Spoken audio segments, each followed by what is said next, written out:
السلام علیکم، welcome back to another video. تو آج کی اس ویڈیو میں ہم لوگ اردو گرامر سے ریلیٹڈ جو بھی امپورٹنٹ کوسچنز ہیں ان کو ڈسکس کریں گے۔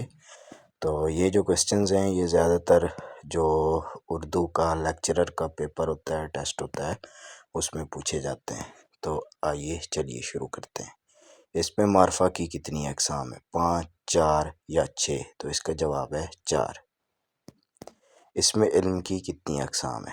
5، 4 یا پھر 7؟ اور اس کا جواب ہے 5۔ اس میں علم کی اقسام ہیں، اس میں اشارہ، اس میں موصول، اس میں ضمیر، اس میں مصغر، اس میں مکبر، اس میں تخلص، اس میں خطاب، اس میں لقب، اس میں کنیت یا اس میں عرف، اس میں نکرہ، اس میں معرفہ، اس میں جمع، اس میں مصدر، اس میں جامد۔ اس کا جواب ہے اس میں تخلص، اس میں خطاب، اس میں لقب، اس میں کنیت اور اس میں عرف۔ وہ مختصر نام جو شاعر اپنے شعروں میں لاتے ہیں اس کو کہتے ہیں لقب، عرف یا تخلص، اور اس کا جواب ہے تخلص۔ الفاظ ڈیش قسم کے ہوتے ہیں؟ 2، 3، 4۔ تو 2 قسم کے ہوتے ہیں، کلمہ اور محمل۔ بے معنی لفظ کو کہتے ہیں کلمہ، محمل، حرف۔ اس کا جواب ہے محمل۔ با معنی لفظ کو کہتے ہیں کلمہ، محمل یا حرف، اور اس کا جواب ہے کلمہ۔ بناوٹ کے لحاظ سے اسم کی کتنی اقسام ہیں؟ 5، 3 یا پھر 2؟ تو 3 اقسام ہیں، اس میں جامد، اس میں مصدر اور اس میں مشتق۔ کلمہ کی کتنی اقسام ہیں؟ 2، 3 یا پھر 5؟ تو 3 اقسام ہوتی ہیں، فعل، حرف اور اسم۔ وہ نام جو ماں باپ بیٹے بیٹی کی نسبت سے پکارا جائے کیا کہلاتے ہیں؟ لقب، کنیت یا پھر عرف؟ تو کنیت کہلاتے ہیں۔ اس میں ضمیر کی کتنی حالتیں ہیں؟ 4، 3 یا پھر 5؟ تو 3 حالتیں ہوتی ہیں، اس میں ضمیر مطلق، اس میں ضمیر حاضر اور اس میں ضمیر غائب۔ وہ کلمہ جو کسی اسم کی جگہ بولا جائے کیا کہلاتا ہے؟ اس میں موصول، اس میں اشارہ یا اس میں ضمیر؟ تو اس میں ضمیر کہلاتا ہے۔ جس اسم کی جگہ اس میں ضمیر بولا جائے اسے کیا کہتے ہیں؟ مشار علیہ، مرجع یا ضمیر اضافی؟ تو ضمیر اضافی کہتے ہیں۔ انسان کے لیے استعمال ہونے والے ضمیر کیا کہلاتے ہیں؟ ضمیر شخصی، ضمیر غائب، ضمیر متکلم؟ تو ضمیر شخصی کہلاتے ہیں۔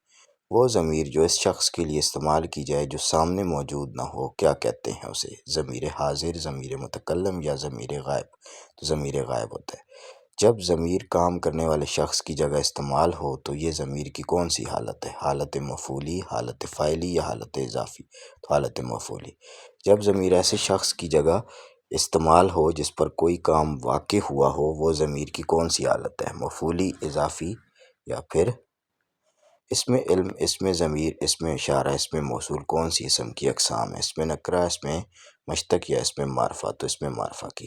جملے میں جس شخص یا چیز کے بارے میں کچھ کہا جائے اسے کیا کہتے ہیں؟ مسند، مسند علیہ یا مسند عالیہ؟ تو مسند علیہ۔ جملے میں فاعل کے بارے میں کچھ کہا جائے اسے کیا کہتے ہیں؟ مسند، مسند علیہ یا فعل ناقص؟ تو فعل ناقص کہتے ہیں۔ فواد نیک ہے جملے میں مسند علیہ کیا ہے؟ نیک ہے فواد، فواد۔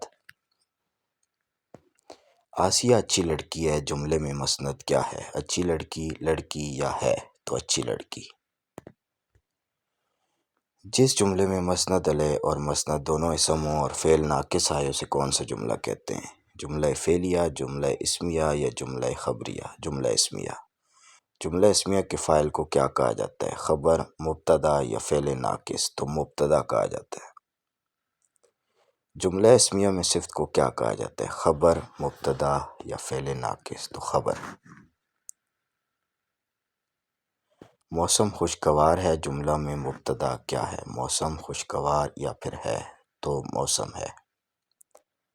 جملہ اسمیہ کی بنیادی اجزاء کتنے ہیں؟ 2، 3 یا پھر 5؟ تو 3 ہوتے ہیں، مبتدا، خبر اور فعل ناقص۔ کنول نیک ہے جملہ میں فعل ناقص کون سی ہے؟ کنول کون سی یا پھر ہے؟ تو اس کا صحیح جواب ہے۔ جس جملے میں مسند علیہ تو اسم ہو مگر مسند میں کوئی فعل موجود ہو ایسا جملہ کیا کہلاتا ہے؟ جملہ اسمیہ، جملہ فعلیہ یا پھر فعل ناقص؟ تو جملہ فعلیہ۔ نعمان ہنسا جملہ کون سی قسم ہے؟ جملہ فعلیہ، جملہ اسمیہ، جملہ یا پھر فعل ناقص؟ تو اس کا جواب ہے جملہ فعلیہ۔ وہ مرکب جس سے سننے والے کو پورا مطلب حاصل نہ ہو کیا کہلاتا ہے؟ مرکب تام، مرکب ناقص یا مرکب مفید؟ تو مرکب ناقص کہلاتا ہے۔ میرا قلم کون سا مرکب ہے؟ مرکب ناقص، مرکب تام، مرکب مفید؟ تو مرکب ناقص جواب ہے اس کا۔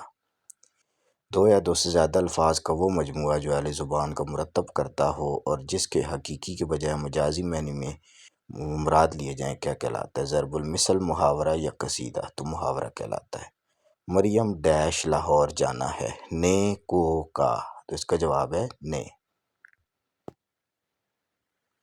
مرکب تام کو مرکب ڈیش بھی کہا جاتا ہے، مفید، ناقص یا استعارہ؟ تو مفید۔ کسی ایک چیز کو کسی خاص خوبی یا خامی کی وجہ سے کسی دوسری چیز کی مانند قرار دینا کیا کہلاتا ہے؟ منقبت، تشبیہ یا مرثیہ؟ تو تشبیہ۔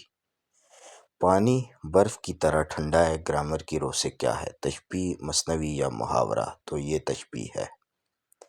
جو نظم رسول اللہ صلی اللہ علیہ وسلم کی تعریف میں لکھی جائے کیا کہلاتی ہے؟ نعت، ہم یا منقبت؟ تو نعت کہلاتی ہے۔ جو نظم اولیاء اللہ یا بزرگان دین کی تعریف میں لکھی جائے کیا کہلاتی ہے؟ حمد، منقبت یا قصیدہ؟ تو قصیدہ کہلاتی ہے۔ جس نظم میں بندہ اپنے خدا سے التجا کرتا ہے اور دین و دنیا کی بھلائی مانگتا ہے کہلاتی ہے مرثیہ، منقبت یا مناجات؟ تو مناجات کہلاتی ہے۔ جو نظم کسی بادشاہ، وزیر، کسی دولت مند آدمی کی تعریف میں لکھی جائے کیا کہلاتی ہے؟ قصیدہ، مرثیہ یا مناجات؟ تو قصیدہ کہلاتی ہے۔ جس نظم میں کسی کی موت یا غم کا اظہار کیا جائے اسے کہتے ہیں مناجات، مرثیہ یا پھر مثنوی؟ تو مرثیہ کہتے ہیں۔